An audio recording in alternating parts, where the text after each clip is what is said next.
My dad works in B2B marketing. He came by my school for career day and said he was a big ROAS man. Then he told everyone how much he loved calculating his return on ad spend. My friends still laugh at me to this day. Not everyone gets B2B, but with LinkedIn, you'll be able to reach people who do. Get a $100 credit on your next ad campaign. Go to linkedin.com/results to claim your credit. That's linkedin.com/results. Terms and conditions apply. LinkedIn, the place to be, to be. This episode is brought to you by Shopify. Whether you're selling a little or a lot, Shopify helps you do your thing, however you cha-ching. From the launch your online shop stage, all the way to the we just hit 1 million orders stage. No matter what stage you're in, Shopify's there to help you grow. Sign up for a $1 per month trial period at shopify.com/special offer, all lowercase. That's shopify.com/special offer. This is Optimal Health Daily. Can't Switch Gears? Helping Kids Transition by Adina Soclof of parentingsimply.com. And I'm Dr. Neil. Hello and welcome to another bonus Sunday episode where I like to share an article from a different podcast in our network. And today's post comes from Optimal Relationships Daily, where articles covering all types of relationships are read to you every day. So with that, let's hear this one from Greg as we optimize your life. Can't Switch Gears? Helping Kids Transition by Adina Soclof of parentingsimply.com. When my kids were little and I first read the book Raising Your Spirited Child by Mary Sheedy Kurcinka, I wanted to cry in relief.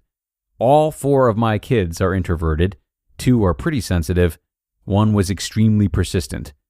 When Kurcinka described each of the temperaments, it was as if she was writing about at least one of my kids.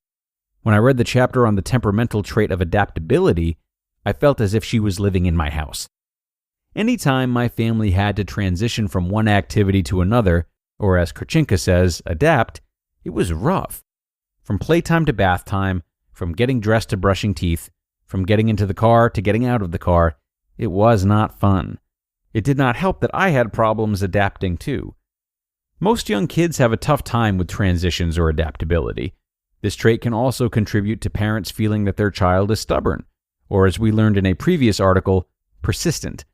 In this post, as in our previous post where we spoke about the different temperamental traits of introversion, extroversion, intensity, persistence, and perceptiveness and how to manage them, we will talk about the best strategies to deal with the temperamental trait of adaptability. Adaptability. Adaptability is the ability to make smooth transitions. As we mentioned before, some children and adults cannot move from one activity to another. Change is very difficult for them. They have trouble shifting gears. It can be exhausting for parents and kids too. In The Explosive Child, author Ross Greene refers to the inability to adapt as difficulties in the domains of flexibility and frustration tolerance.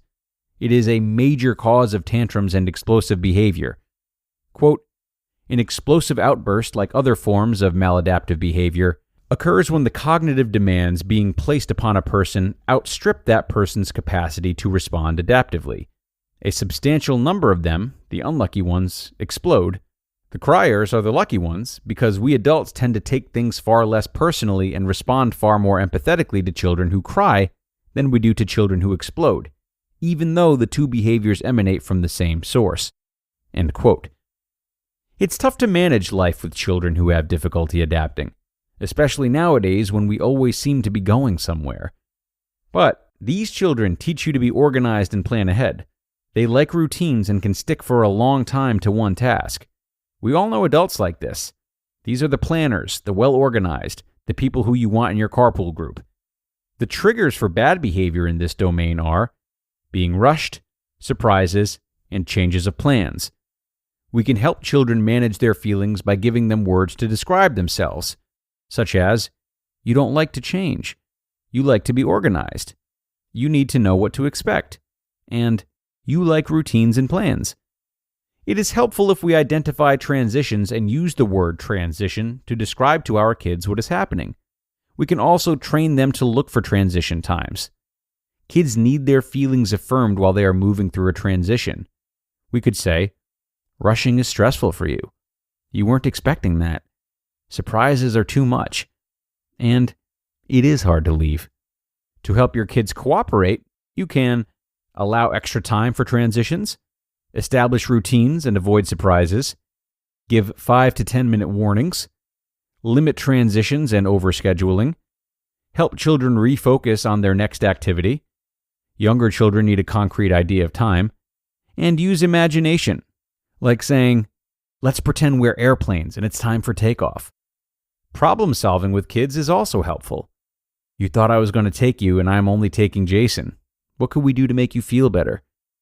Is there something you could take with you to help you? What do you need to finish before you're ready to leave? How many minutes do you need to finish what you need to do?" These kids need to be praised every time they move through a transition successfully.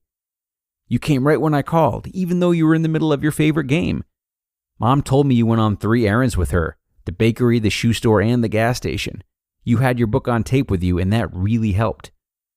These children also need to be freed from the following negative roles: stubborn/stable, impossible/likes routines, and bullish/focused. If you, the parent, are slow to adapt, schedule enough time to regroup between errands and activities, plan ahead, laugh at yourself, and talk yourself through transitions. You just listened to the post titled, "Can't Switch Gears? Helping Kids Transition" by Adina Soclof of ParentingSimply.com. When you're hiring, it feels amazing to finally close out a job search. But what if you could get rid of the search and just match? You can with Indeed. Indeed is your matching and hiring platform with over 350 million global monthly visitors and a matching engine that helps you find quality candidates fast. Ditch the busy work. Use Indeed for scheduling, screening, and messaging. 93% of employers agree Indeed delivers the highest quality matches compared to other job sites. One of the things I love about Indeed is that it filters out incompatible applicants. So when you're hiring, the process is much faster, and you only have to consider applicants that are already likely to be a great fit. And listeners of this show will get a $75 sponsored job credit to get your jobs more visibility at Indeed.com/health. Just go to Indeed.com/health right now and support our show by saying you heard about Indeed on this podcast. Indeed.com/health. Terms and conditions apply. Need to hire? You need Indeed. This episode is brought to you by Shopify. Whether you're selling a little or a lot, Shopify helps you do your thing, however you cha-ching. From the launch your online shop stage, all the way to the "we just hit 1 million orders" stage. No matter what stage you're in, Shopify's there to help you grow. Sign up for a $1 per month trial period at shopify.com/special offer, all lowercase. That's shopify.com/special offer. And thanks a lot to Adina for this great write-up. Definitely a post that helps bring understanding and clarity to an often frustrating part of parenting. I think what I like most about this article was her problem-solving segment. We've talked a lot on our parenting episodes about the value in hearing kids out, letting them have a say, and getting them comfortable with a sense of independence and being treated like an adult.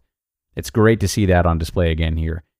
Obviously, as parents, we have to retain a sense of authority, but if you're helping your child through a tough transition and you ask them what they need for a situation to be easier next time, hear them out.